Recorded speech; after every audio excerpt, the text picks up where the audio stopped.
Welcome to the Intentional Encourager podcast, where each episode brings you compelling conversations and stories designed to entertain, enlighten, and encourage. And now here's your host, Brian Sexton.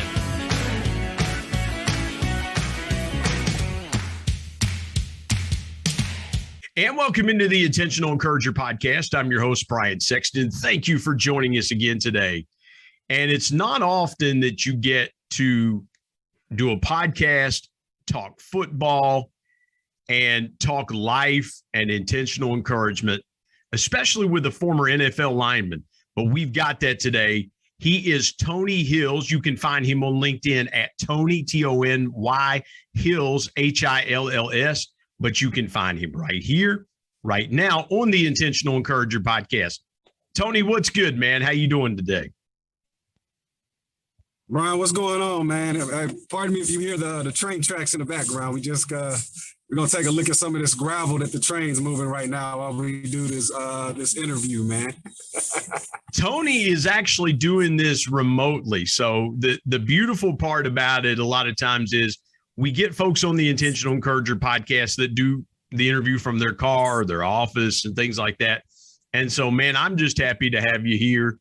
And those of you watching on YouTube, you can see that my man is rocking some sweet aviators and in his car while we're on the Intentional Encourager podcast. So, hey, Tony, let's start here for a minute. I want to get your perspective around what's been happening in the last 16, 17 months around COVID-19, because everybody has handled things differently. I know up here in West Virginia, things are a little bit different up here. What has your world personally and professionally been like the last 16, 17 months around COVID-19? And what is the lesson that you'll take away from this time? Yeah, absolutely. So, I mean, like everybody, when it first started, just trying to figure out what in the world is going on. And then my mentality goes from that to, okay, what do I need to do to put my family in the best position possible? So immediately, man, I just got to work, just, tried to get an understanding on what this actually is, how it actually affects my family. What are the things that I need to put in place to keep them protected? That pretty much was it for me from the personal side. Just basically as a provider and as a husband and as a father, our main thing, Brian, is to make sure that our family is protected. So whatever that looks like and whatever we have to do to get that done, that's just what we have to do. From the personal aspect, man, it rocked my world because of, not too many people know. Once I retired in 2017 after 10 years, I had to try to figure out what I wanted to do. So I got into the real estate aspect. I was a residential redeveloper for a couple of years. Actually had some success with that, but I didn't like the fact that I really wasn't able to control my own destiny, because here in Texas, the contractors have a lot of leeway. And so the amount of respect and honesty and dignity that I want my company to be, I'm not always able to control that. Contractors work and tell you one thing and then show you something different, right? So yeah. That kind of got me into the financial space, and I came into the financial space originally through the credit industry. Found out what credit could do, how this world is ran out for credit, and I was like, you know what? Let me dive into this and get some understanding. So I studied that for about 9-10 months. Opened up my financial services company and was helping people across the country. We were virtual, and so. Then you have COVID that hits in 2019, 2020, the end of 19, the beginning of 20. And for me, it rocked me because, nobody cares about credit when they're trying to figure out how they're going to feed their family. Right? Yeah, that's right. That's right. Well, that pretty much blew up my business, because that's what we were ran off of. But we ended up having a chance to encounter because we went to the Super Bowl, the one where the Kansas City Chiefs played. I believe it was, who did they beat? It was the one in Miami. I can't remember. You would know that. Yeah, they played the 49ers. Yeah, they played the 49ers. The 49ers. Okay. Absolutely, yeah. So they did a big old thing in the NFL. They had the alumni come through and all that stuff. So we went there and promoted our business. I met a young lady by the name of Bobby Montgomery, who originally tried to recruit my wife. My wife gave me the information. They started trying to recruit me. Well, it was through the insurance industry. And, I denied it. I'm focused on credit. I'm a one-track mind type of guy, man. When I dive in, I dive in. That's just how I've always been. Yeah. And so I avoided them for months. They just, let me have a conversation. I said, okay, I can at least do that. Just I tell you what, how about you let me bring on my business partner and we have the conversation, which I said, okay, let's do that. I had no clue that their business partner was going to be Mr. Marshall Falk, right? And so from there, we ended up talking, and this was the guy switched, Brian. He said, listen, Tony, I know that you're wanting to do a lot of things for the community and for people. How do you expect to do that with only one tool in the toolbox? So immediately after I cussed him out of my head, because I understood, what this really was, what it entailed, the amount of work I had to put in, because that's really what it was about. I didn't want to put in that amount of work, credit side, but he was right. So I made the switch, and that switch changed not only my business, not only the financial aspect, but it gave me a whole new perspective on what insurance is and why it's actually needed for everyone. And that's where we are today. Tony, I got to ask you something. You talked about protecting your family, and you played offensive line at the University of Texas. We'll get into that story here in a little bit. You played offensive line in the NFL. Your whole world has been about protecting somebody else. It's not about ever been protecting you, because when you're an offensive lineman, it's always a one-on-one matchup, or quite possibly if you've got a real strong defensive lineman playing against you, you're going to get a little bit of help. But most of the time, it's a one-on-one matchup. And if your guy gets around you, that protection breaks down. If you know anything about the NFL game, it's all about protection. And they even have some plays that are called max protection.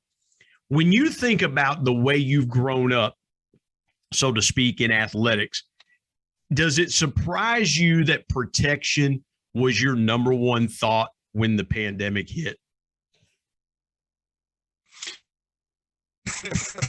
No, because everything that I've done in my life has led me in a direction, right? So I took martial arts as a young child, and I continue to take it today. I don't take martial arts as an attack mechanism or to be able to say, okay, the first person that tries me is getting these hands. That's not why I took it. I took it to protect myself, protect my family. Everything that I've ever done has always been about how do I make sure that the people that are in my circle are safe. So no, not at all. That's just my makeup. And to be honest, I can only tell you that it's God given, because I don't really know where it comes from. In the environment that I was raised in, it was more about survival than protection. So I just think that's just something that God placed in my heart, and now has allowed me to, dive really into my purpose with what I do today.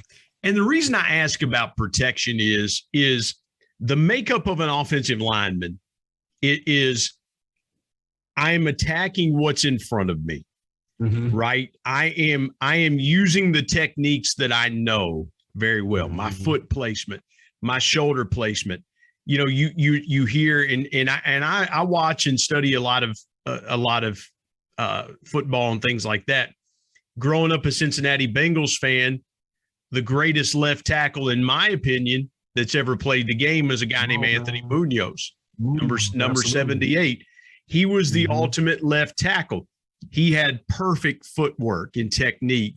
He had perfect hand placement. In fact, as we record this, I was reading an article today where Anthony Munoz and another Bengals lineman, Dave Lapham, who is their color analyst, were talking to the offensive line at Cincinnati's training camp, because their offensive line has been very much maligned the last few years. And when you have a Hall of Famer that can address you, and you have a great offensive lineman that can say, hey, guys, this is what we need to do, it just helps you get better. And guys you played with in the NFL that were excellent the all pro protectors. What do great protectors, I want to go here for a second. What do great protectors have in common? Unselfishness. That is the key driver. To any offensive line, any great offensive line I've ever seen, they're always willing to put the team above self in all aspects, right? And on top of that, it's interesting position because it's one of the only positions, right, to where you really heavily have to rely on the man that's next to you in order for you to be able to do your job and that person to do his job right? So, like, what I mean by this, like, so a quarterback, say, he's expecting a receiver to be in a specific spot. So he throws the ball there. The receiver's not in that spot, but something happens. The ball gets tipped, and then he's in the spot. All of a sudden, he catches. We've seen those plays. The immaculate reception is something that I go to, right? Yeah, the immaculate like reception. Yeah, happen. Yeah, yeah. That can happen, right? As a left tackle, if I'm relying on my guard set a certain way, I'm setting this way because I know my guard is going to be behind me, so I can be aggressive on this particular set. If he's not there, then not only do I look bad, not only does he look bad, but it could potentially ruin our future for the season because we could have just got our quarterback killed. Yep. Right. So I have to be unselfish with how I do things. There might be a specific way that I love to set, but I have to push that to the side because of the way that my guard plays, right? So how do we find a way to coexist and to make this thing, cohesive, right? And I think as you continue to build and you continue to grow with these particular people, you see as an offensive line unit, they're always tight knit. The great ones are always tight knit, right? Yeah. So I can recall like us, going to my boy Chris Kiyamatsu, aka Juicy. We call him Big Juicy. We used to go to his house all the time Thursdays, and we would watch film and cook out and just hang out, and we would be there for hours, right? Just bonding and just really, getting to learn each other. And it does something to you when you're in that room. Those group of guys are different than everybody else in that locker room because we all have to be on the same page in order for this thing called a football team to actually go somewhere. Well, and Tony, you've seen over the years where you've had running backs that have gotten 1,000, 1,500, 2,000 yards that buy their offensive lineman Rolex watches, or they buy all the offensive linemen a steak dinner, or the quarterback that's had a successful year always takes care of their offensive line, because I don't care how good you are. If you're throwing from your backside and your backside is on the ground, you can't complete a pass sacked. There's no way. You cannot complete a pass while you're sacked, because once you're down, you're down. And so if we saw it, like I said, we saw it last year as Bengals fans, man. Your season blows up because your franchise quarterback gets hurt in the third quarter of a game and tears his ACL, and you're done. You're done for the year. Your Pittsburgh Steelers, when Ben Roethlisberger has gotten hurt, their seasons have been affected. And so, and you were around for some of those. And again, it is, I wanted to really hone in on the protection part of it, because I loved what you said about when COVID hit, I want to protect my family. When COVID hit, I wanted to do things to make sure. And everybody wants to do that. That's what we've been talking about. Let's protect ourselves and things like that. Let me ask you this before we step aside and take a break. You talked about survival. You were talking about, hey, man, it's where I grew up, it was about survival. Do you feel like that those survival skills that you developed when you were a young man came to bear last year when you were thinking about the survival of your family financially? And how do you coach people? How do you coach people to harness their survival skills when it comes to their finances? That's a two-part question. So yes, to the first part of that, that's actually a great question. So yes, to the first part of that, I definitely was able to, tap into our experience. I think that's what life is about. I'm a firm believer that a lot of times in life, we don't go through the things we go through only for ourselves. We go through it to be able to help other people, to be able to guide other people. Like, we actually have to grab that experience, right? It's one thing for me to tell you, hey, I know you're in a situation maybe financially that you want to be in, but if you do these things, it's going to be okay. It's going to work out. All right. Based off of what I've read or what I've studied. It's another thing for me to walk in that path and have made it out and show you exactly what it is that you need to do in order to come out of that dark place, like that dark hole, because I took those same steps. And so for me, I looked at COVID as even though it's something that I can't attack physically, I can attack it with a knowledge base. If it affects my health, then what can I do to improve my health? So diet helps. Stuck to a lot more fruits and grains, amped up the vitamins and the vegetables and all those things. That was one way that we fought that thing. As it pertains to financially, how we help people, the first thing is fundamentals, right? Just like when you talk about protection, you talked about Munoz, and what made him great was his fundamentals. What made him great was his foundation. So what does your foundation look like? That's the first thing we start with. We do what's called a financial needs analysis, where we go in and we see, how are you spending your money? What debt do you have? What bad habits are causing you to have more, I like to say, more bill than you have money at the end of the month. Yeah. Right? And what we come to find out is sometimes it's just those small habits that we don't think about, right? Something simple. I'm hungry. Let me go to Jack in the Crack real quick. Is what we call it down here, Jack in the Box. Let me go to Jack in the Crack real quick. Grab me a burger and fries. Jack in the Crack. I love it, man. Yeah, what do you guys call In-N-Out Burger down there? What do y'all call In-N-Out Burger? No, it's In-N-Out Burger. It's In-N-Out Burger. We don't have anything for that yet. I'll come up with something next time I'm on. But yeah, like, just looking at those things, what are we doing for ourselves in this hole? We just go as a people sometimes. We don't really sit down and think and plan. Life is on us so much, and I get it. But a lot of times you'll find out that when the calmest place to be in a storm is right in the center. Wow. The calmest place to be in a storm is in the center.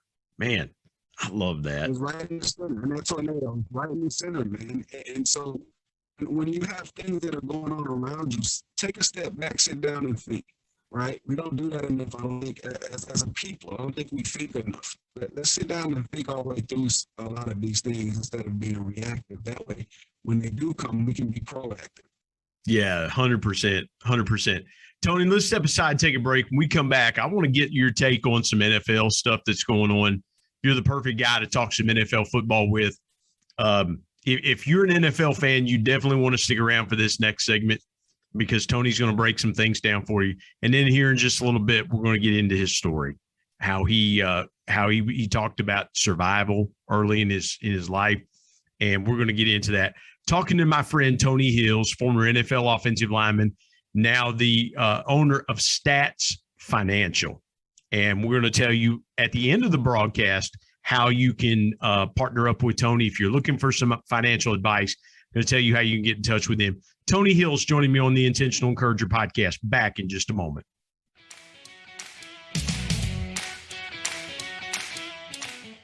Hey everybody, Brian Sexton here. I want to tell you about our sponsor, SEO National. SEO stands for Search Engine Optimization. Now, what's that, you might say? Well, search engine optimization helps you show up higher on search engines in front of paying customers for words that you as a business owner can monetize. What a great concept. SEO National is owned by my good buddy Damon Burton, who's been a guest here on the Intentional Encourager podcast. Not only has Damon and his team worked with businesses of all sizes, from e-commerce startups to NBA teams and Shark Tank featured businesses, but more importantly, Damon and his team are about transparency, trust, and providing lifetime value. So much so that he still has his first customers after opening SEO National 14 years ago. Let me give you some intentional encouragement and call Damon and his team today at 855-736-6285 or go to www.seonational.com and get a free quote.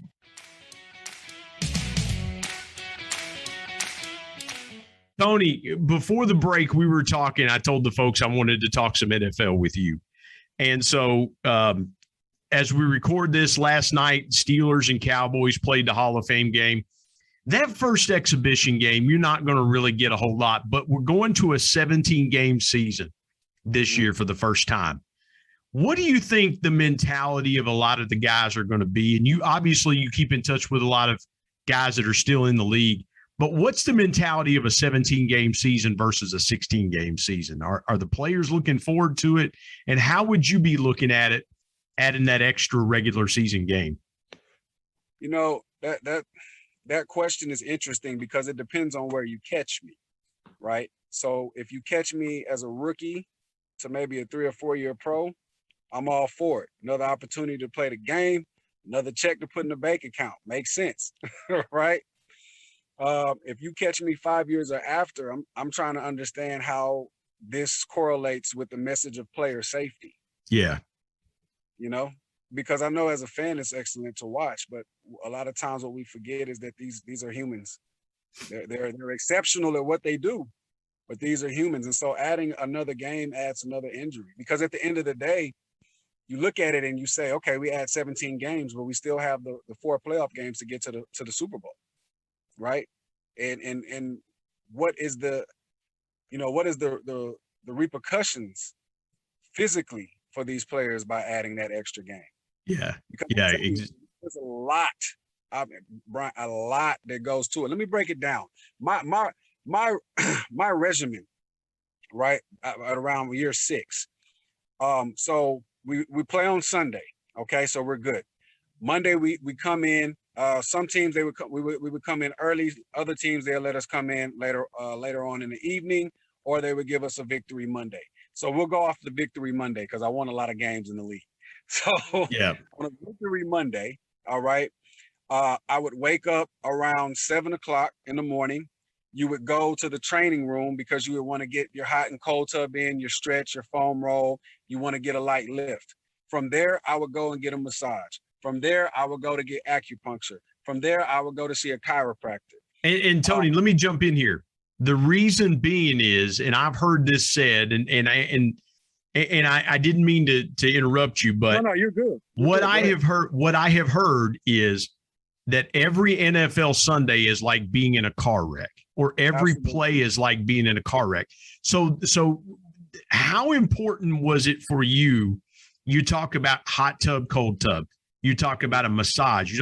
This is all before noon. How important was it for you to do those things in a regiment for the sake of your body? Would you wake up on Sunday, or would you wake up on Monday morning having a hard time moving a lot of times because of what you went through the day before? Absolutely. Absolutely. Like my wife, me and my wife, I wouldn't say battle. Battle's not the right word, but we had conversations about after year 6 or 7, like, why am I still going? Because she's there watching me go through the things that I'm going through, the things that I go through still this day. That, like, the game has a lingering effect. So that's kind of where I was going. When you add this 17 game season, yeah, it might seem as though it's one game, but let's talk about everything that goes into this one game, especially if you're somebody that's, 6, 7, 8, 9 years into it. I mean, hell, look at Tom Brady. Like we all love Tom Brady. We love what he's been able to do. I'm waiting to see what happens to Tom Brady when he retires. Because for me, when I got out of everything, that's when my body was like, okay, now I'm going to show you everything that I've been holding back from you all these years. Well, one of your former teammates, Ben Roethlisberger, is still going strong. I want to see what happens when Big Ben retires, because, when you are, Ben's had an elbow, he's had a knee, he's had shoulder. And Ben Roethlisberger is a huge man. I mean, he's 6'5", 250 pounds. And just I remember it, and I don't mean to dive off here, but I remember probably 10 years ago, the first time I met Chad Pennington. I'm a Marshall fan, Marshall grad. I got to meet Chad Pennington at a radio studio. And Chad Pennington was not a big built guy. But what I noticed about Chad Pennington was his shoulders were massive and his thighs were massive. Yep. And I thought, my goodness, if Chad Pennington looks like that, I cannot imagine what Dante Culpepper and Ben Roethlisberger and guys like that play quarterback. I can only imagine what they look like. And I think to your point about Brady is all the things that he's done to keep himself playing. How do you channel those same energies when you're not like Peyton Manning? Peyton Manning has found other areas to channel those energies. You found areas to channel those energies. You talked about Marshall Faulk, the Hall of Fame running back, finding ways to channel those energies. Yeah. I think you're right on the money. Let me ask you this.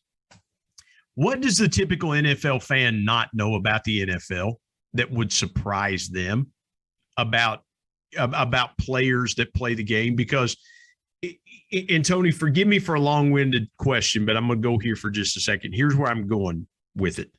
All we see are the guys on Sunday. We as fans, we're looking to Sunday afternoon and going, okay, man, I got to set my fantasy lineup. I got to do this. I got to do that. And at 1:00, man, we're locked and loaded for whatever our favorite team is. That's just the fan side of it. Or we go to the stadium and see the game. What does the average fan not know about the NFL or players in the NFL that if you said it to them, they would go, man, I had no idea. I don't think they realize the amount of sacrifice it takes to be in the NFL. The amount of sacrifice of your mind, of your emotions, of your body, of your family. That's not something that you would be able to understand unless you've been in it. You know, and to give you an understanding, look at, and you know, and I say this respectfully, but look at Junior Seau. Yeah. You know, Belzner, Jason Belzner out in Kansas City, right? Yeah. Nobody wakes up and says, this is the day I'm going to end it. Yeah. There's a sacrifice that came with that. You know, the body, the brain, everything that came with that. And one of the things that, you know, I like to say, I find it rich that the rebuttal to something like this would be, well, you know, you guys knew what you signed up for. No, we didn't. No, we didn't. We did not, because what we signed up for was to play a game that we love. We didn't sign up for not having our faculties when we finished playing. Well, Tony, I didn't mean to interrupt you. I'm thinking of a guy, you being a former Pittsburgh Steeler, a guy that I'm thinking about is the late former Hall of Fame center Mike Webster, who, Absolutely. You know, who toward the end of his life was an absolute shambles, and this guy was a Hall of Famer. I mean, the Steeler teams of the 1970s, everybody sees Terry Bradshaw and man, you know, he's witty, he's funny, and things like that. That's great. But then there's Franco Harris, there's Jack Lambert, there's Jack Ham, there's L.C. Greenwood, Donnie Shell, Joe Green. Those are good. Those are all the Steelers players that go through what they go through. But I'm gonna give you this the brotherhood. Let's talk about what Jim McMahon is going through.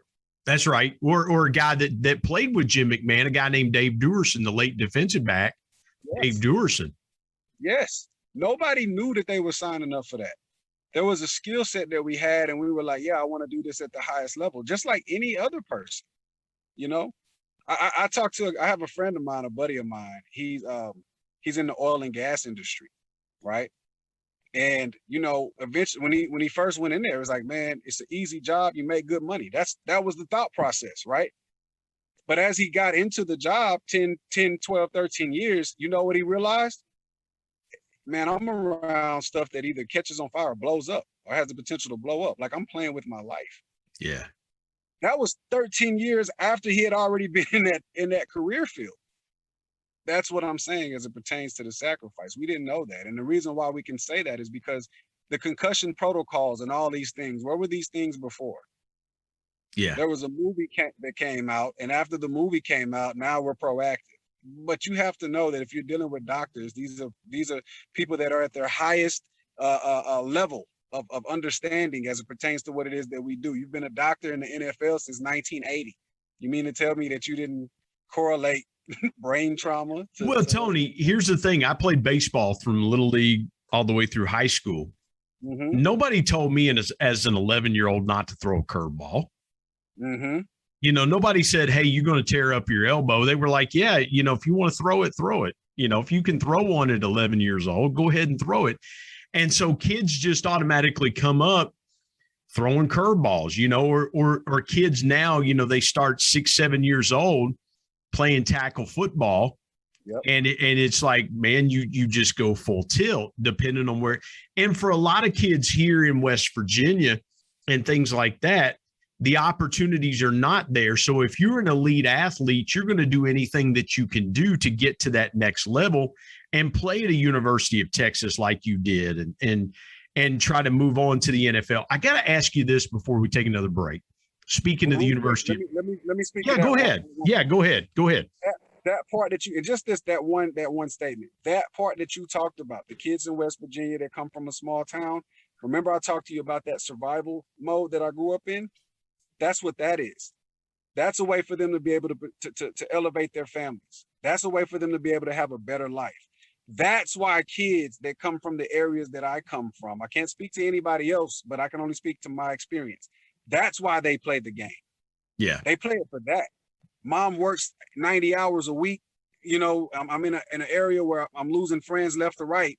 I'm good at this. If I continue to stay on this path, I can take my family out of this place and move them to a better opportunity. That's why they play the game. That's why I talked about sacrifice. What you're describing, and those of you, if you want to sit down and watch a good 30 for 30, watch Rand University about the life of Randy Moss. Mm-hmm. Because an hour from here, where we're sitting recording this, is a little town called Bell, West Virginia. And Rand is the unincorporated part of Bell, West Virginia. And what Tony just described is Rand, West Virginia. Very few opportunities. Watch that sometime if you get a chance. Tony, I got to ask you this real quick. Mm-hmm. We now have in NCAA athletics, name, image, and likeness. So guys nowadays, guys and gals nowadays, can profit off of their name, image, and likeness, whereas before it was an NCAA violation.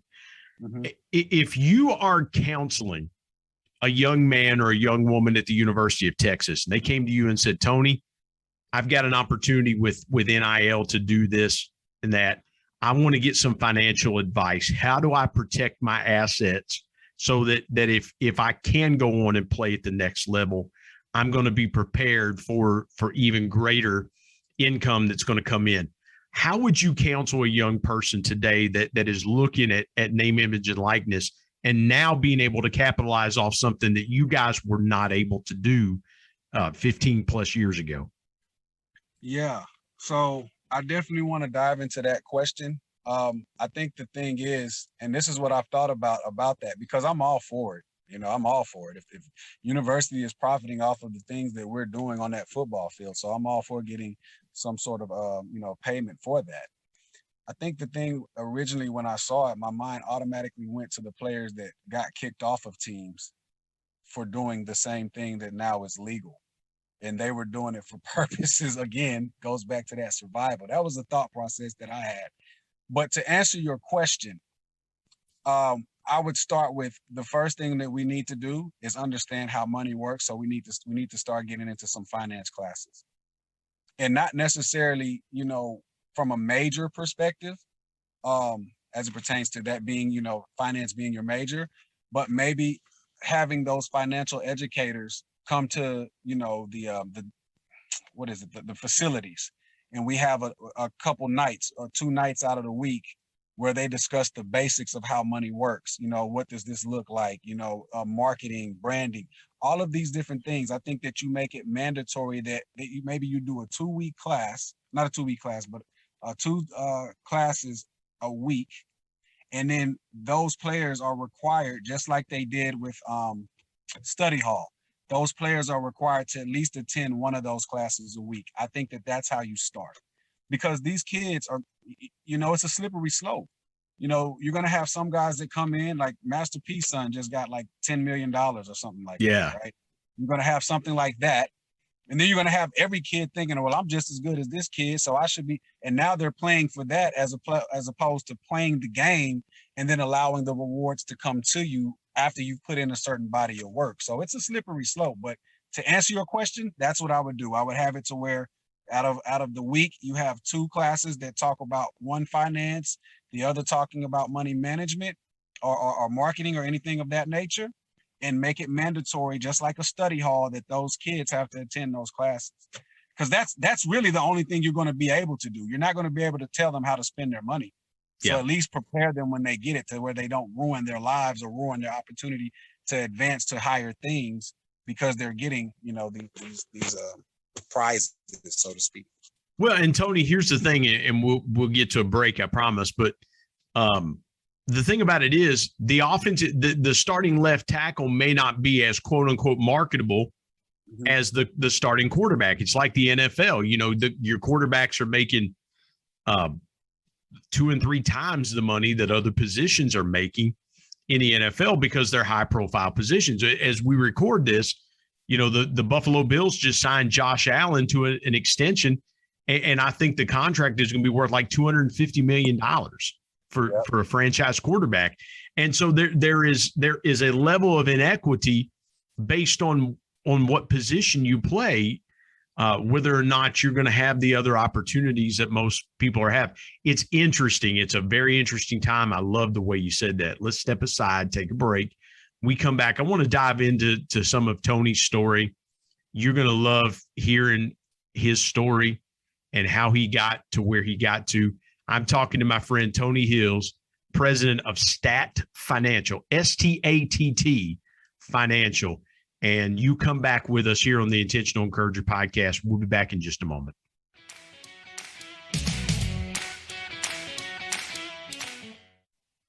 Hey, everybody, Brian Sexton. Want to tell you about my new book, People Buy From People, 10 Powerful People Lessons from the Ultimate People Person, my dad.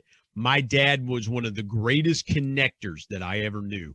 And he shared with me 10 connecting principles that I have used throughout my 25-year sales and sales management, customer engagement, and leadership career that I'm passing along to you. If you want to be a stronger, deeper, and more powerful connector, you've got to pick up a copy of People Buy From People. There are concepts in there that you may not realize help make you a power connector. You can go to Amazon and pick it up, Kindle if you're an e-reader and you like to do it that way, or now available on Audible. And there's one other way you can get a copy of People Buy From People. You can get one from me and I'll sign it for you. You go to intentionalmediaandpublishing@gmail.com and send me an email, and I'll share with you the link on how you can get a signed copy. You can buy a signed copy directly from me. Again, People Buy From People. If you want to connect like never before, pick up your copy today of People Buy From People. And now let's get back to more great conversation here on the Intentional Encourager podcast.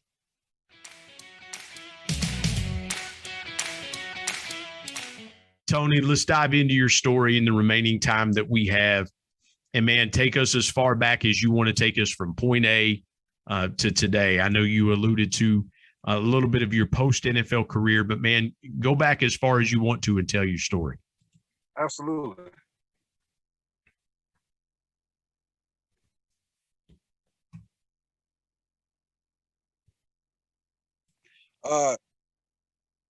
Great. So my story. Who is Tony Hills? Well, we go back to Alief, Texas. Son to Mary Lemons, strong woman, raised myself and my brother Jeremy Hills. And I would say that life was very interesting. I think that the word that I would put on our life would be perseverance, right? So in our community, it's the typical story.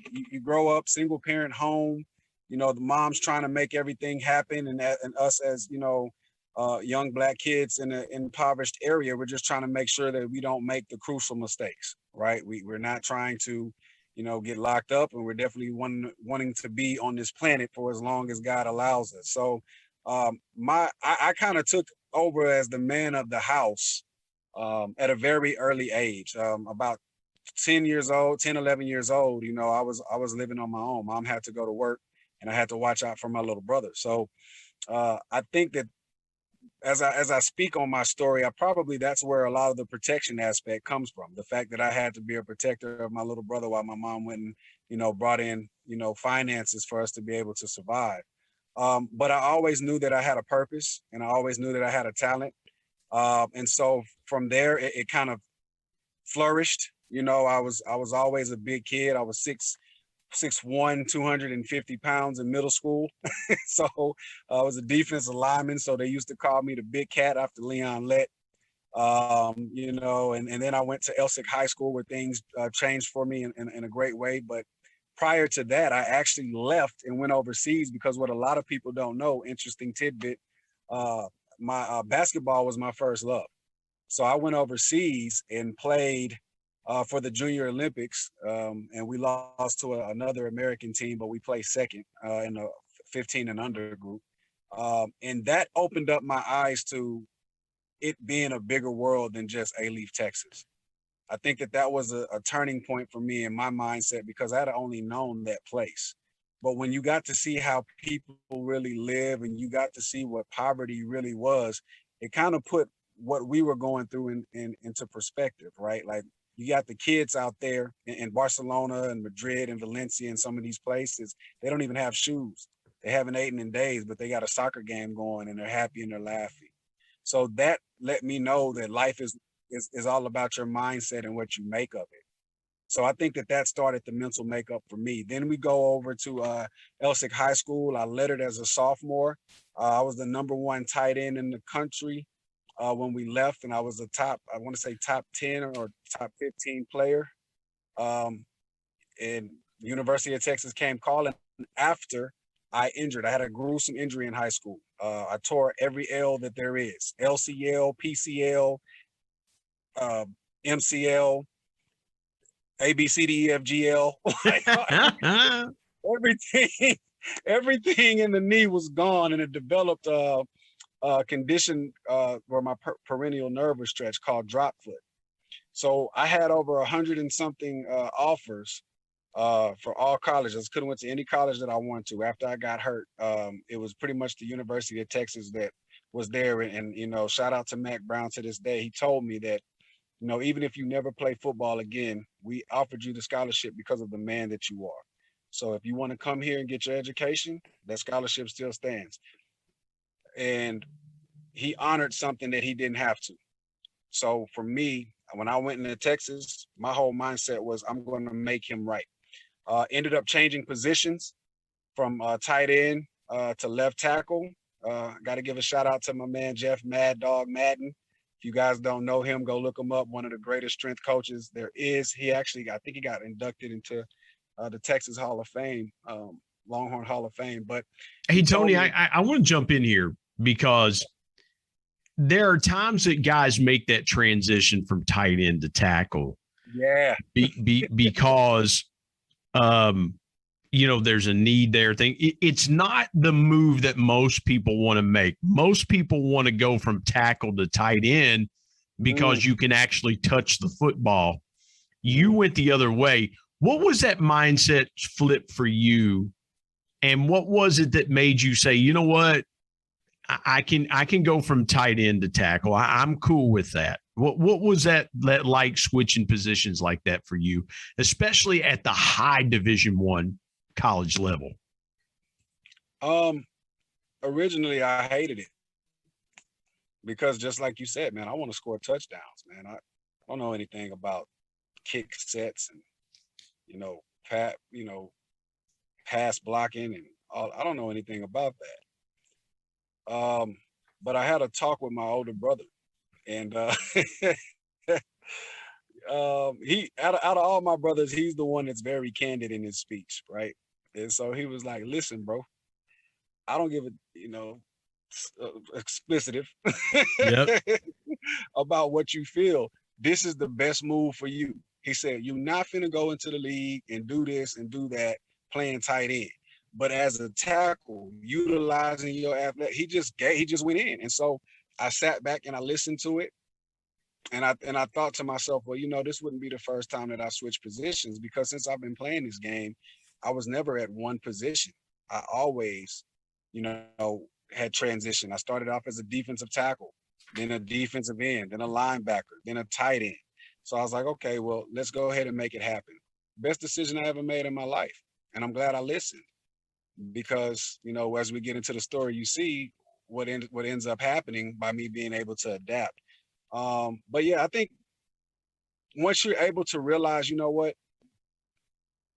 what's more important for the team, because at that time we didn't need another tight end. We had Bo Scaife, David. I don't know why his last name escapes me, but he actually played in the NFL as well, for the New Orleans Saints.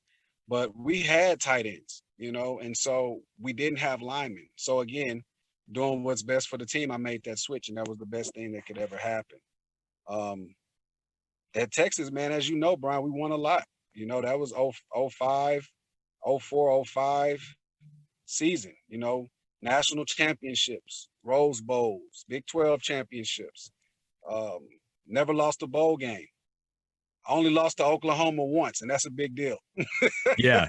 Well, especially now that they're both about to join the SEC. So love the move. Love it. Love it. Love it. Absolutely love it. Yeah, it's going to be phenomenal. I want you, and again, I want to be respectful of your time as well too, Tony, but take me through the moment that, and for those of you that may not know, Tony was a part of that Texas team that won that legendary game against USC in the national championship game in the Rose Bowl. I want to make sure we get that down, and played with some unbelievable guys at the University of Texas. I want to talk about, though, going to the NFL just real briefly. Take me through that when you get the call or you get drafted, what that moment is like when you're going to an NFL team. Got it. David Thomas. Let me throw that out there. Was a tight end. Yeah. No. Oh yeah.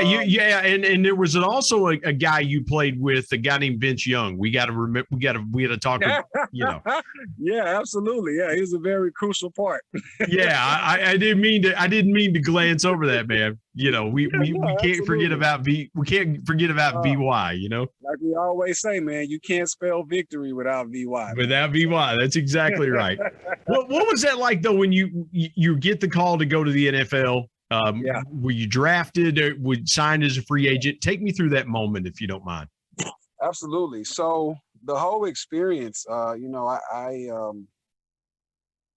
draft day, I had went to San Diego. They flew me in, and they basically told me, the Chargers. This was when Norv Turner was the head coach. He's like, hey, look, sit back, relax. We're taking you with the third pick. Don't have to worry about anything, man. They started giving me playbooks and introduced me to the offensive line coach. So in my mind, I'm a San Diego Charger, right? There's no way that you can tell me anything different. But I still thought that there might be an opportunity that I might go a little higher, maybe sneak in the second round. So, keep your fingers crossed. So we get to the third round. We get to San Diego. The selection is made. My name isn't called. At that point, I'm devastated because I have no clue where I'm going. And so, the names start getting called, numbers start going by, all these highlight tapes of people that I know I'm better than start playing in front of me. And I'm just like, I don't know if this is going to happen. So I walk away because of, like anything, when you feel like you're getting drafted, you want your family to be there. So you have a draft party. So I go to the back of the room, man, and, I'm just low.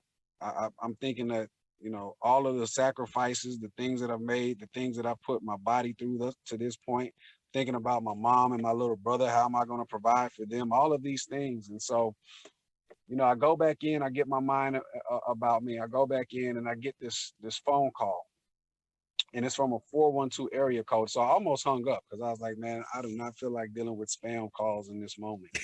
Yeah. But something told me to answer the call. And so I answered the call, and there's a voice on the other line. What's going on, boy? And I'm like, hello? It's like, Tony Hills. Yes, sir. He said, that's what mama called you when you got in trouble. Remember you told us that? I said, yes, sir. It was Mike Tomlin. He said, we're going to make you a Pittsburgh Steeler. And Wow. tears started flowing, man. The tears Well, started flowing.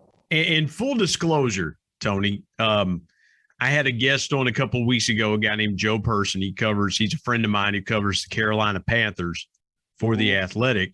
And his college teammate was one Mike Tomlin at William and Mary, the same Mike Tomlin that was your head coach. Tomlin was a sophomore when my buddy was a senior receiver. So the Mike Tomlin connection on the Intentional Encourager podcast still flows. So you get that call from Coach Tomlin, and now you're a Pittsburgh Steeler, but you grew up in Texas. Obviously, probably I would have to imagine the Dallas Cowboys were your team, and now all of a sudden you're becoming a Pittsburgh Steeler. What goes through your mind in that moment? Yeah, no, to be honest, I never really had a team growing up. My family was Cowboys. I had a player. Earl Campbell was who I loved to watch. I watched all his old highlight videos and also got to meet him. So that had always been the person that I looked up to. And so I guess by fault, I would have been an Oilers fan. But no, I knew nothing about Pittsburgh. I knew absolutely nothing. I knew as a football team, they were winners. So I knew that much. But as far as the city, as far as what it means to be a Pittsburgh Steeler, I think for me, mentality-wise, that place matched me 100%. It's blue collar. The people are, you get what you get, don't throw a fit type of people, and they love their Steelers, man. The support is unreal. If it's 95 to 100 degrees, or if it's negative 95, they're out there and the stadium is packed. And the love and the appreciation that you feel just walking in that city, whether win, lose, or draw, they're there. They got your back. And those are some of the greatest memories and the greatest fans. But 4th round, 130th pick, man, my thought process was, after you make it, take advantage of whatever opportunity is there. That's how it's always been for me.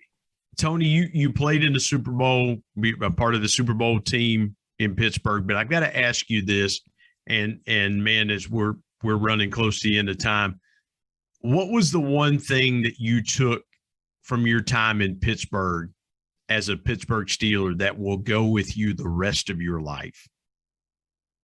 No excuses, no explanations, only results. Wow. That's it. Mike Tomlin used to tell us that all the time. That and next man up. Those two things I take with me and I carry, and I actually instill those lessons to my sons and soon to be, come October 21st, my daughter. But that's what I took. No excuses, no explanations, only results. Because at the end of the day, that's the only thing that really matters. Tony, man, you've been so great with your time. I've got one last question for you. Share with this audience your biggest piece of intentional encouragement. My biggest piece of intention.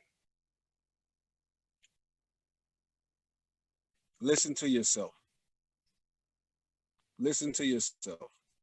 I think, whether it's social media or YouTube or no disrespect, because, this podcast is amazing, but podcasts, there's a lot of information. We live in the information age, but before all this stuff existed, there was a time where we used to listen to our intuition, and that's God-given.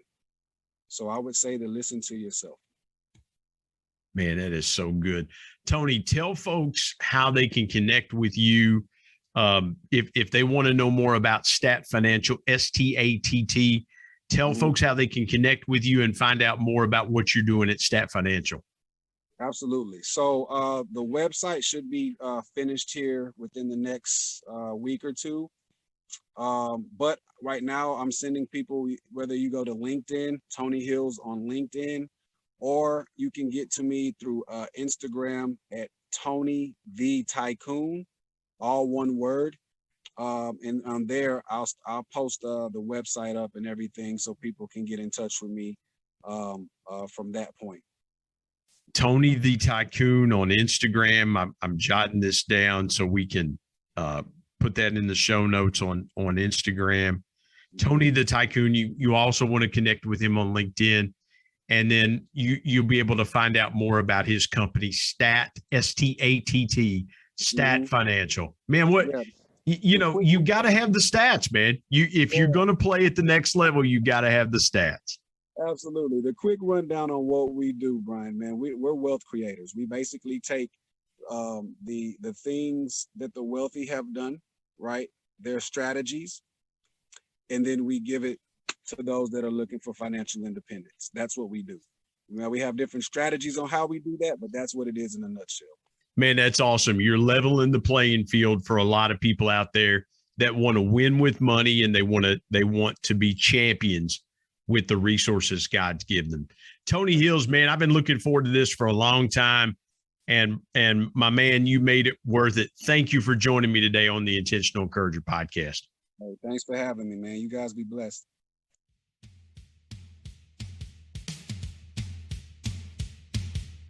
My thanks as always to producer Bryce Sexton and technical advisor Matt Means. And of course, the ultimate thanks goes to the Lord Jesus Christ, who provides intentional encouragement every day through his word. If you're not subscribed to the Intentional Encourager podcast, hit the subscribe button wherever you get podcasts so you don't miss an exciting episode where you can get encouraged and stay encouraged. And remember, anyone, anywhere, at any time, any place can be an intentional encourager.